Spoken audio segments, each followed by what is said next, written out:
Right, I'd like to show you today how I make my windows for my dioramas. Now, these particular windows here are, I call one-way windows. I.e., if your diorama isn't going to be viewed from the back, these are just straightforward, standard window, not opening or closing. That video will be coming soon, because I will be actually making some opening and closing windows. But this one, I just want to show you the basics of how to get a window for your diorama. Right, the first thing you need to do is to know the size of your window, and you can pause this and take the measurements of it. It's a very straightforward window. It's 30 millimeters wide at the bottom here and 30 millimeters at the top, so that gives you a center line of 15 millimeters.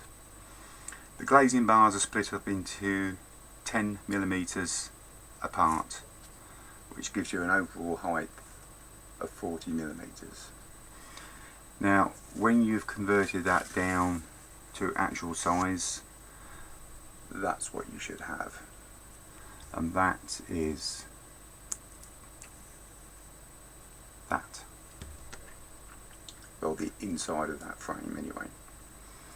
So what we need to do now is how you're going to build it. And I'm going to move things around and I'll start showing you. Right, a run through of bits and pieces that you're going to need. To start off with, you're going to need a piece of either polystyrene, high density foam, anything that you can get a pin and stick in it. This is a piece of Celotex board with the foil taken off, but a piece of polystyrene will do, as long as you've got one flat surface. That's what's important. Second thing, go to your young lady's sewing box and steal some pins, which will come obvious in a little while. Also, you're going to need some cling film. Yeah, so raid the good lady's cupboard again. Materials. What we will be needing is some balsa wood. Now, this balsa wood is ridiculous prices. This piece here, this is 1.5 by 1.8. I will put that up underneath the screen, or as close as you can get it to that. Now, this comes in a 900 millimeter length, and this cost me the grand total of 25p. Yeah, so it's gonna, these windows are definitely gonna break the bank. The second piece you need is for the actual framing up. Now, this is 2.5 by 2.5, and this come in at 35p. So, like I say, these windows are going to work out really expensive. So that's what you need material wise, and PVA glue. That's what you need to make these windows, nothing else. And your Sharpies. I use scalpel just to cut everything to size, and a sanding stick afterwards to polish it up. And right, we'll move on to the next bit. Right, the first thing we need to do is template on top of the polystyrene, and then grab your cling film,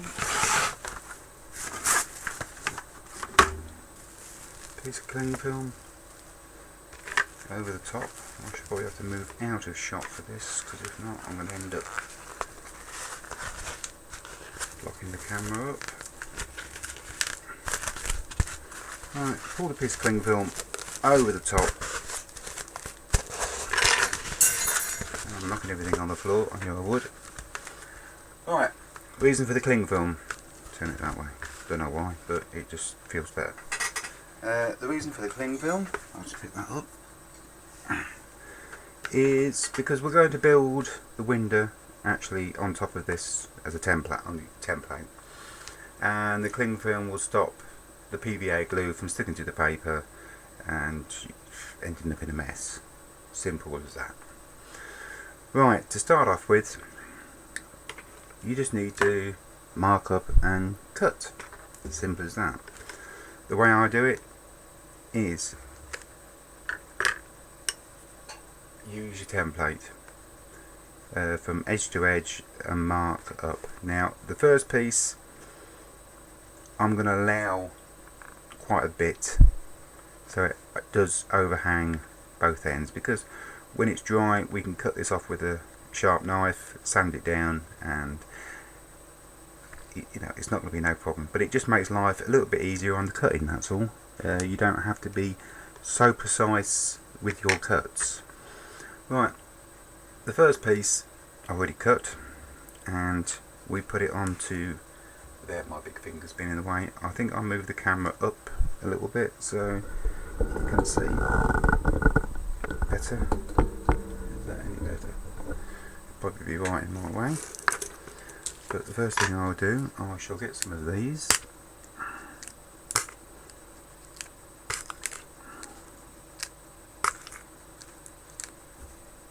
and stick in there. Right, position that on the line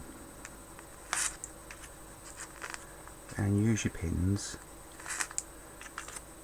to hold it all in place. Yeah, so that's your first bit, that goes on the bottom line. Now, your top one, yeah, it goes onto your line like so. So that's above the line, should I say.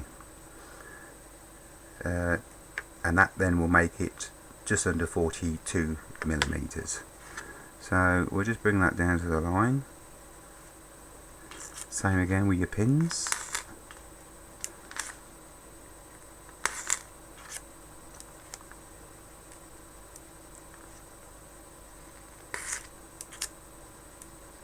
This is just to hold it in place, that's it.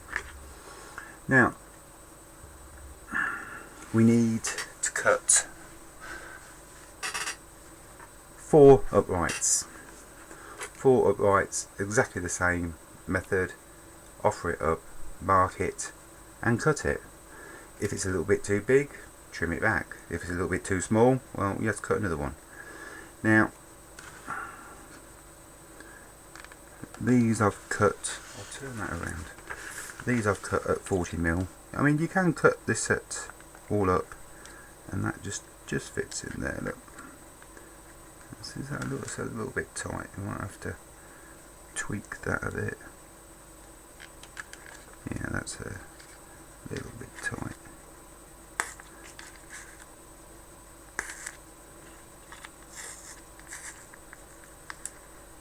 See, the great thing about it, you can move it around. So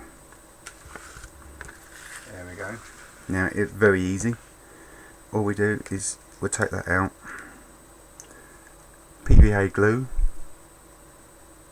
and I have just put a little dab on each end, and then position that into position. Just move it across to the line. Nothing too technical. It holds it all itself in there. And your pins again. Just cut the pins just to hold it in place. Easy as that. Excuse me. Right, over to the other side. Exactly the same. A little dab of glue on each end and position it in place, and then just make sure you get it all in square. Yeah. Now we need to take these pins out of here, so we'll pull them out now. so we can actually do the centre. But you know, you can use these pins in here. I'll push them right down this time so I can get your fingers in. Alright, your centre ones. Now you want that either side of your line. Exactly the same. Glue it. Use that as that centre line as your template, as your guide, should I say. And the same again.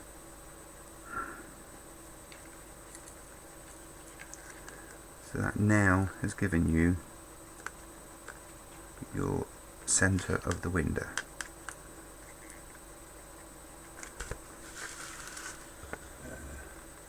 You see that alright? Too much glare on that off that plastic.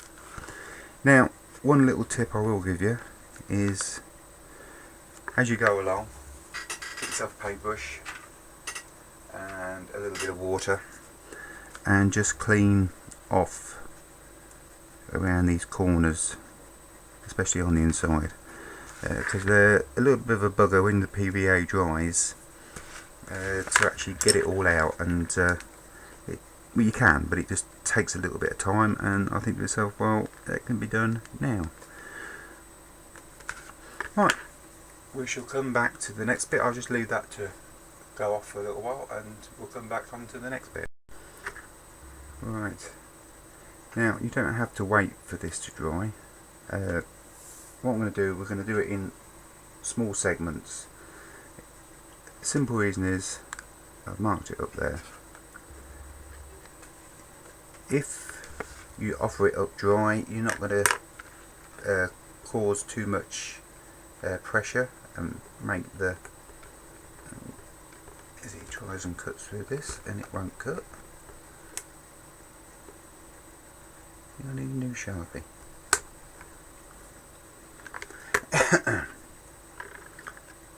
Right.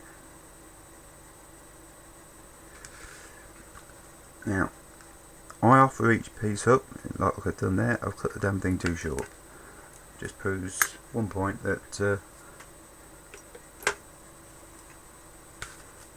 I need a new sharper. Mind you, sometimes you find this balsa wood goes from really hard to really soft. That is a tough bit.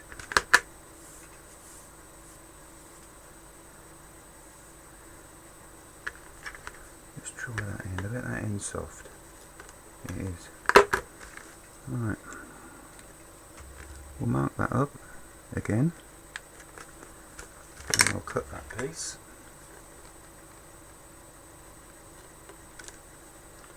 That must have been a bit of the heartwood. And we offer it up. Now, that's just a little bit too big, and by forcing that in there, you're going to push everything around. So, it's just as easy now just to cut a fraction off. So, it sits in there nicely, like that. Same thing again with this.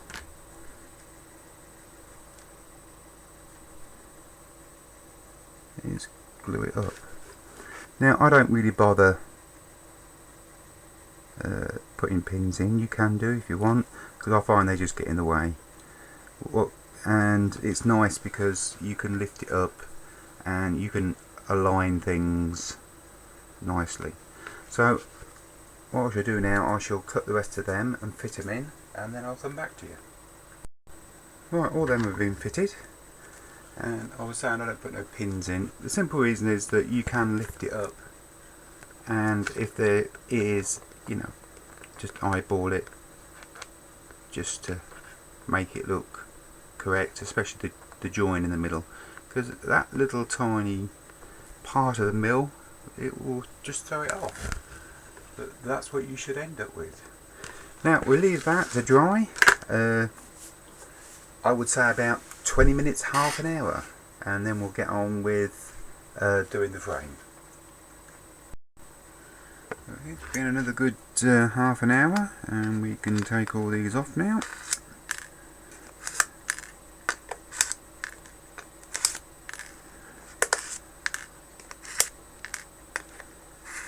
And we are left with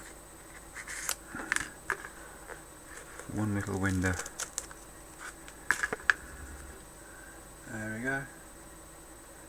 Now all it needs doing is cleaning up. You can leave the, like I said before, you can leave the horns on, take them off, and depends on what you want to do. Glazing of them. Now it depends on what you want, where to put your window and what you're going to do. I use just an ordinary piece of, can I find it? Ordinary piece. This is just a very thin sheet of clear plastic. You could actually use laminating pouches, as my good mate John Moore uses. Cut that up. I just, for this particular one, I'm just going to stick a piece onto the back, like I have there, just to cover the whole of the back,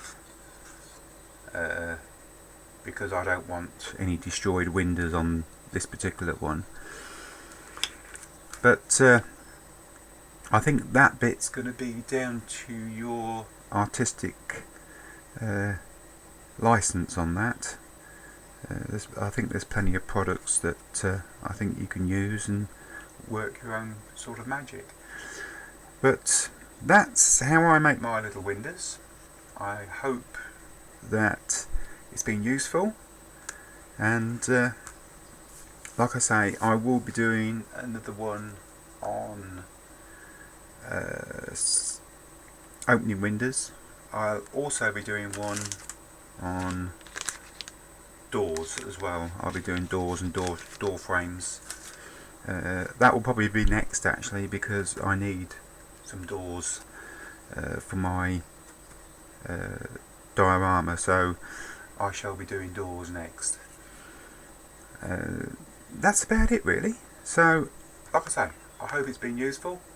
If not, just giving you a few little hints and bumps in the right direction for you to sort out a way that you want to assemble your little windows. So like I say, thank you very much for joining me, and I'll see you on the next one.